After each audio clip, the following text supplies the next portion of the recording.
Seja muito bem-vindo ao Jornal do Rio. Você confere agora as principais notícias do dia. Primeiro, a gente fala das rajadas de vento que chegaram a 81 km por hora. A força derrubou árvores e afetou o funcionamento de pontos turísticos. Vamos falar também do último adeus ao jovem de 16 anos, morto ontem na favela da Grota, em Niterói. E a polícia prendeu um dos criminosos envolvidos no assassinato da médica na porta de casa no final do mês passado, na Barra da Tijuca, na Zona Oeste. 3 ainda estão foragidos. E tem ainda as obras de manutenção da pista do aeroporto Santos Dumont. A transferência dos voos tem gerado confusão entre os passageiros. Fique ligado, o Jornal do Rio volta em 30 segundos. Eu te espero.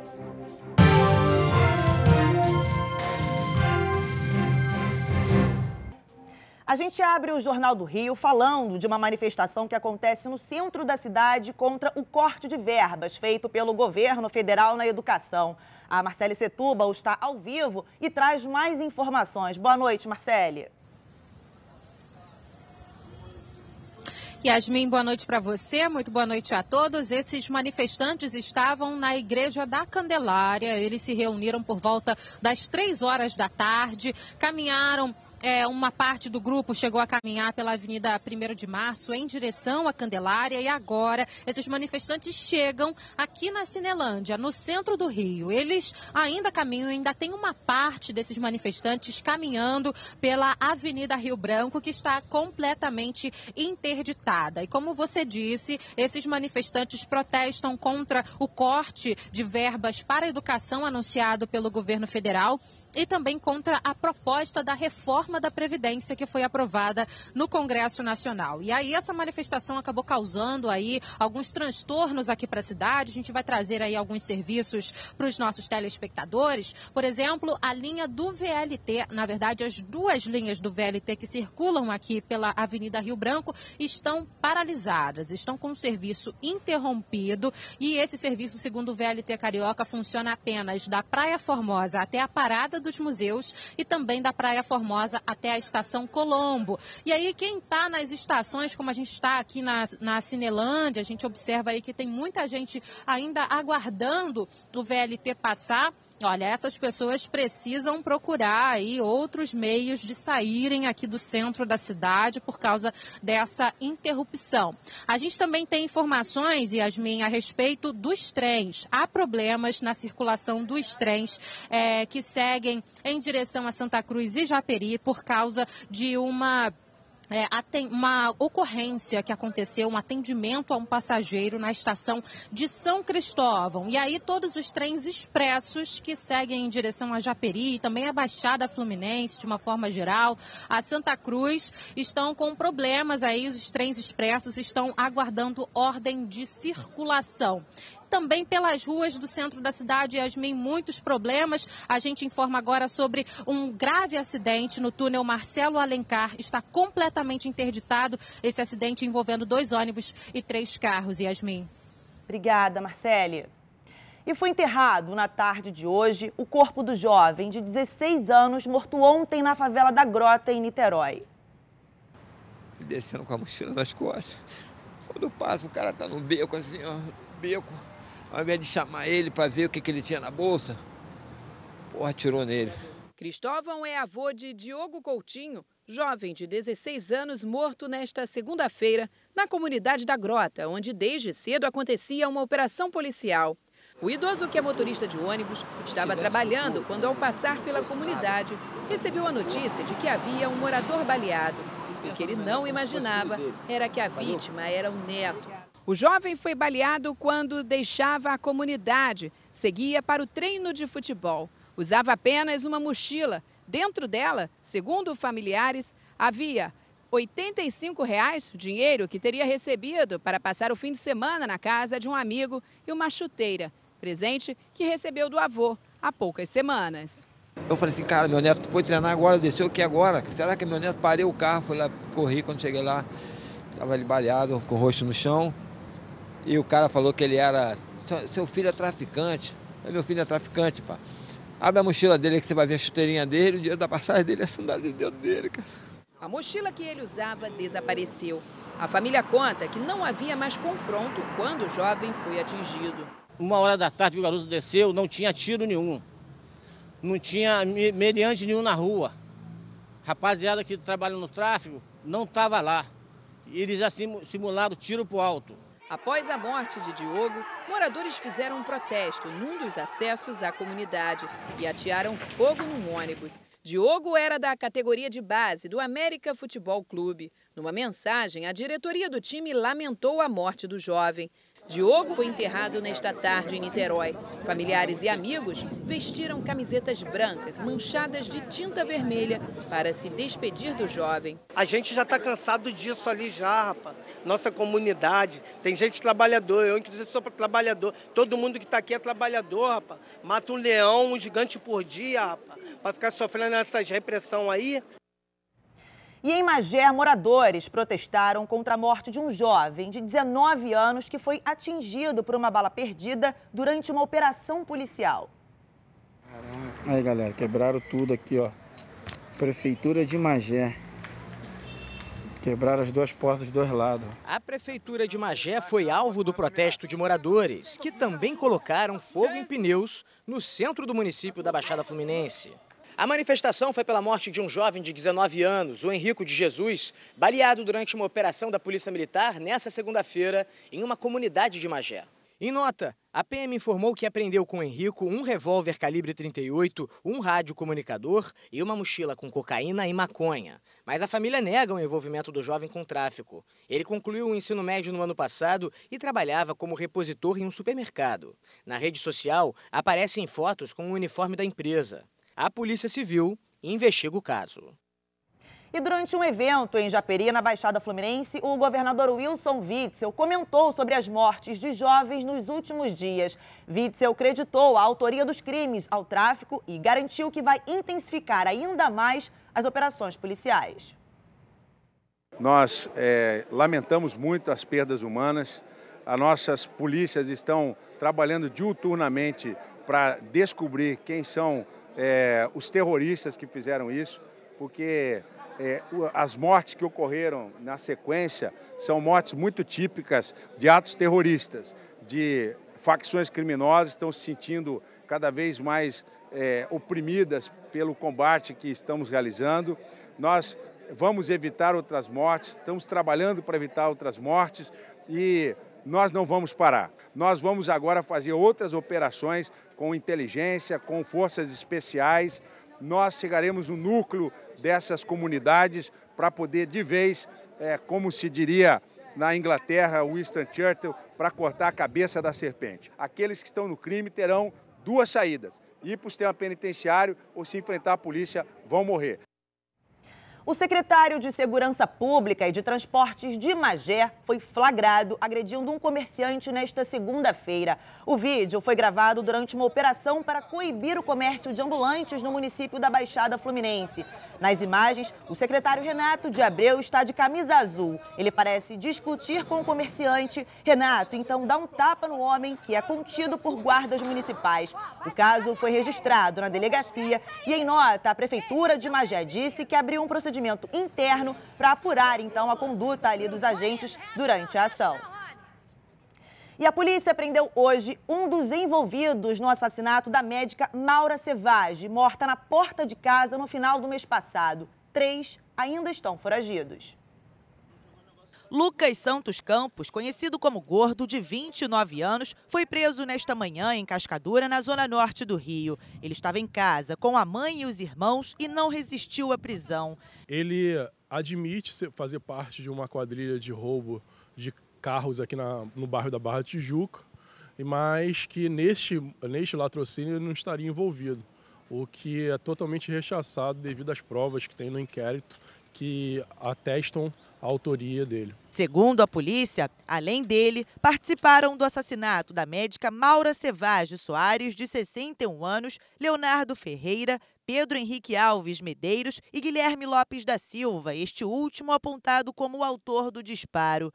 Imagens de câmeras de segurança registraram o momento em que Maura foi abordada e baleada por Guilherme quando chegava de carro no edifício onde morava na Barra da Tijuca, zona oeste do Rio. A polícia conseguiu identificá-lo através de uma foto publicada numa página nas redes sociais em que ele está com a mesma roupa que aparece saindo de um carro preto roubado de um motorista de aplicativo cerca de 1 hora antes do crime. A polícia continua as buscas pelos criminosos que ainda estão foragidos e pede ajuda da população com informações que possam levar à prisão deles. Os responsáveis pelo assassinato vão responder pelos crimes de latrocínio e pelo roubo do carro. Rápido intervalo e, a seguir, vento de 80 quilômetros derruba árvores e afeta o funcionamento de pontos turísticos. A frente fria chegou e provocou ventos fortes no Rio de Janeiro. O funcionamento de pontos turísticos também foi afetado. No Cristo Redentor, a forte ventania deixou visitantes assustados. Alguns chegaram a ficar agachados. Esse grupo deu as mãos para conseguir descer. O serviço do trem do Corcovado foi suspenso temporariamente por conta da queda de uma árvore. A ventania também interrompeu a operação do bondinho do Pão de Açúcar. Diversas árvores caíram pela cidade, uma delas na Tijuca, na rua Santa Sofia. Também na zona norte do Rio, a forte ventania foi registrada no bairro de Del Castilho. Durante a gravação do vídeo, o vidro do teto do Shopping Nova América caiu. Na estação forte de Copacabana, os ventos chegaram a 81 km por hora. Na Ilha da Madeira e em Itaguaí, na região metropolitana, a ventania deixou o mar agitado. A Marinha divulgou aviso de ressaca com possibilidade de ondas de até 3 metros a partir das 9 horas da noite até amanhã de quinta-feira. Vamos novamente ao vivo, ao centro da cidade. Marcele, a ventania parou ou continua na cidade? E qual é a previsão do tempo para amanhã? Olha, Yasmin, como você pode perceber, a ventania forte continua aqui no Rio de Janeiro. Você ouviu agora na reportagem essa velocidade aí dos ventos chegando a até 81 km por hora no Forte de Copacabana, mas isso não parou não, chegou a 55, isso por volta das 6 horas da noite de hoje. Como você pode perceber também, a chuva caiu aqui na capital fluminense e esse panorama deve se repetir amanhã, chuva fraca a moderada em pontos isolados, principalmente no início da noite de amanhã, e os ventos fortes a muito fortes também devem ser sentidos aqui na capital fluminense amanhã. Yasmin. Obrigada, Marcele. E a família de Gabriel Rodrigues, de 21 anos, está à procura do rapaz que está desaparecido desde a última sexta-feira. Ele saiu de casa para trabalhar como motorista de aplicativo e não foi mais visto. Hoje, a mãe e o pai de Gabriel estiveram na Delegacia de Homicídios da capital para cobrar investigações. Eu não sei mais o que falar, o que pedir. Só quero uma notícia do meu filho. Ele era motorista de Uber, um garoto trabalhador, desde novinho, compromissado com as coisas dele, com as contas, com a mulher dele. Um garoto bom, que todo mundo gostava. Só isso que eu quero. Que dê uma notícia do meu filho, pelo amor de Deus. As obras de manutenção da pista central do aeroporto Santos Dumont terão início no próximo dia 24 e devem durar cerca de um mês. Só que neste período, os voos serão transferidos para o Galeão e essa mudança tem gerado confusão e dúvidas entre os passageiros. A falta de informação é a principal queixa dos passageiros. Isso é uma informação pública, né? Devia reverberar um pouco mais, até porque isso no Rio de Janeiro vai ficar bem complicado. Regina, que faz a ponte aérea Rio-São Paulo toda semana, está indignada por não ter recebido nenhuma notificação da empresa aérea. Até agora eu não fui informada nem por e-mail, eu acho isso inadmissível. A confusão acontece por causa da transferência de voos do aeroporto Santos Dumont, no centro do Rio, para o Galeão, na Ilha do Governador, Zona Norte, por questões de obras. A distância de um para o outro é de cerca de 20 quilômetros, o que também tem trazido preocupação aos passageiros. A situação do Rio é bem complicada de trânsito, né? Então, quando a gente, se isso é uma notícia que não chega nas pessoas de imediato, acaba prejudicando muita gente, porque o Galeão não é um aeroporto acessível, né? Não é fácil de chegar. As obras de manutenção da pista central do Santos Dumont estão previstas para começar no próximo dia 24 e vão até o dia 21 de setembro. Apenas aviões de pequeno porte poderão operar na pista auxiliar do aeroporto. A transferência dos voos aqui do aeroporto Santos Dumont para o Galeão também preocupa comerciantes, que já prevêem queda significativa nas vendas com as áreas de circulação vazias. É desesperadora, a situação é realmente muito preocupante. Inclusive avaliando se compensa ficar aberto ou não. Sem voos, sem passageiros, sem fluxo, a queda é drástica. A última vez que a pista passou por manutenção semelhante foi em 2009. Quando um avião pousa numa pista, ele tem todo o impacto do peso do avião naquele asfalto. Então não é um asfalto comum, é um asfalto muito mais reforçado. Além disso, o grooving, que são as ranhuras para escoar a água da pista e em um dia chuvoso não permitir a aquaplanagem do avião, ele também tem que ser refeito de tempos em tempos. Agora, a expectativa é que as melhorias garantam a segurança das operações por mais 10 anos. E em meio à reforma, no próximo dia 29, a Companhia Aérea Azul vai estrear a Ponte Aérea Rio-São Paulo, com 34 voos diários entre os aeroportos de Congonhas e Santos Dumont a cada 50 minutos. E em nota, a Agência Nacional de Aviação Civil informou que a comunicação de alteração do contrato de transporte aéreo deve ser feita pela empresa com no mínimo 72 horas de antecedência do horário de partida do voo. Caso o passageiro compareça ao aeroporto por falta de informação, as empresas são obrigadas a oferecer o reembolso integral do valor da passagem e outros serviços de assistência como alimentação e hospedagem. A rádio Band News FM está promovendo um fórum para pequenas e médias empresas sobre empreendedorismo, que acontece neste momento aqui em Botafogo, na zona sul do Rio. Quem traz as informações é o Marcos Lacerda. Boa noite, Lacerda. Bom, e a primeira... Boa noite, Yasmin. Boa noite a todos. Nesse momento, quem já está participando e fazendo a sua primeira palestra é Alfredo Soares, especialista em vendas dentro do mundo da internet e também voltado para esse micro, pequeno empreendedor individual. Ele fala um pouco também como é essa questão de vender na internet, de estar na internet para trazer um pouco também do seu produto. Daqui a pouco, o Pedro Salomão vai também palestrar, trazendo um papel, um foco do novo líder, falando de liderança, falando de mercado de trabalho, qual é o papel desse novo profissional no mercado do trabalho com as inovações, junto também com o empreendedorismo. Esse fórum acontece aqui no auditório da Capemis em Botafogo, na zona sul do Rio de Janeiro, e se você quiser acompanhar, estamos ao vivo também no Facebook da Rádio Band News FM Rio, facebook.com/Band News FM Rio, e você vai poder acompanhar ao longo de toda essa noite esse fórum Conexão PME. Yasmin. Obrigada, Lacerda. E o Palácio Capanema, no centro do Rio, está sendo reformado desde 2014. O Instituto do Patrimônio Histórico e Artístico Nacional já investiu cerca de 42 milhões de reais na fachada do prédio e ainda deve gastar mais 57 milhões na parte interna até o fim das obras.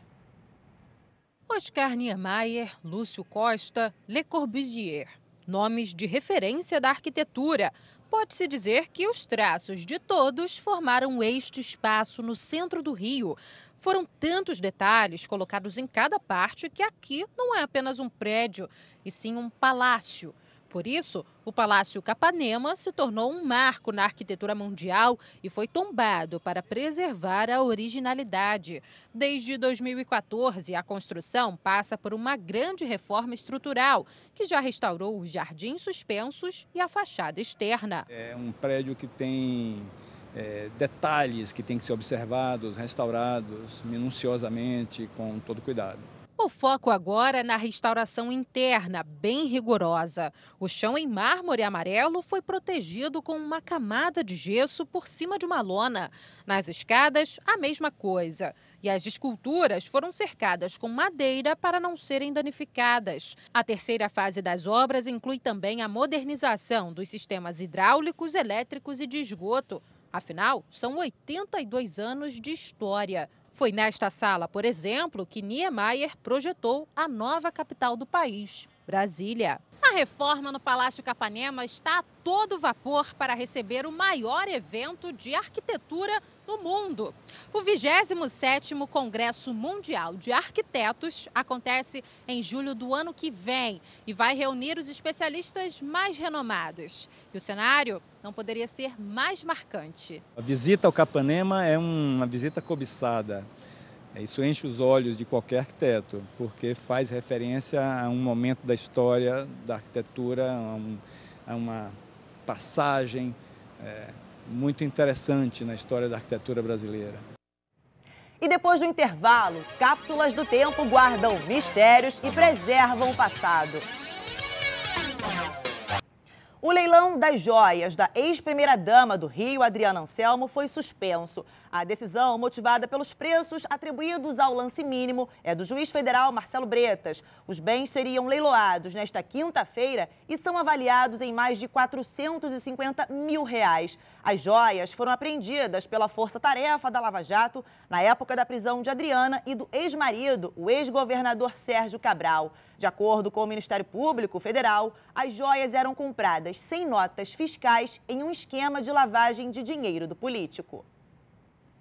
Uma forma de preservar o passado, mas também mistérios. As cápsulas do tempo, estruturas utilizadas para armazenar diversos itens, estão enterradas em vários pontos do Rio. E uma delas foi aberta nesta manhã.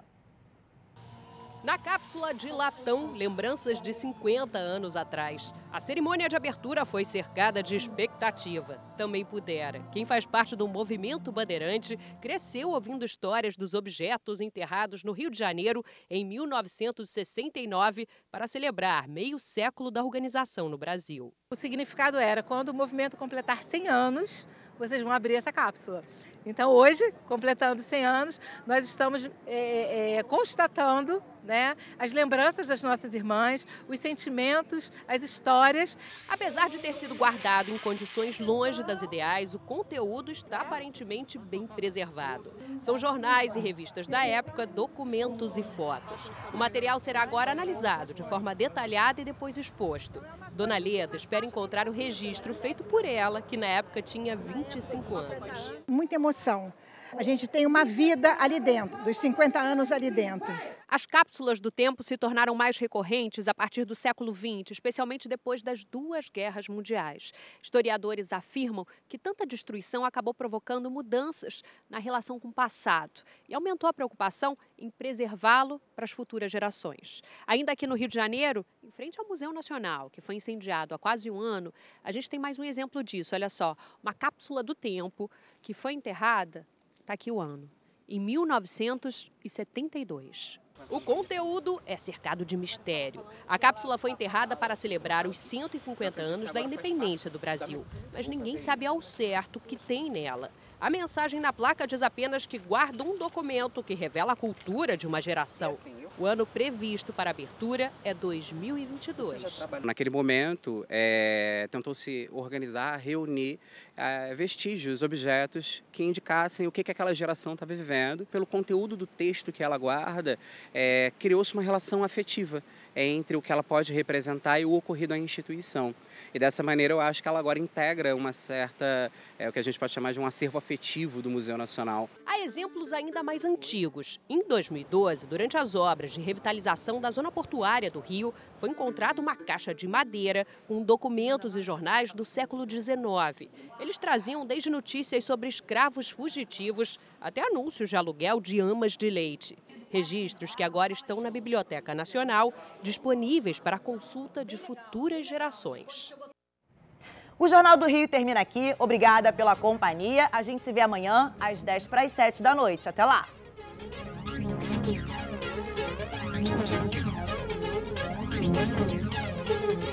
Thank you.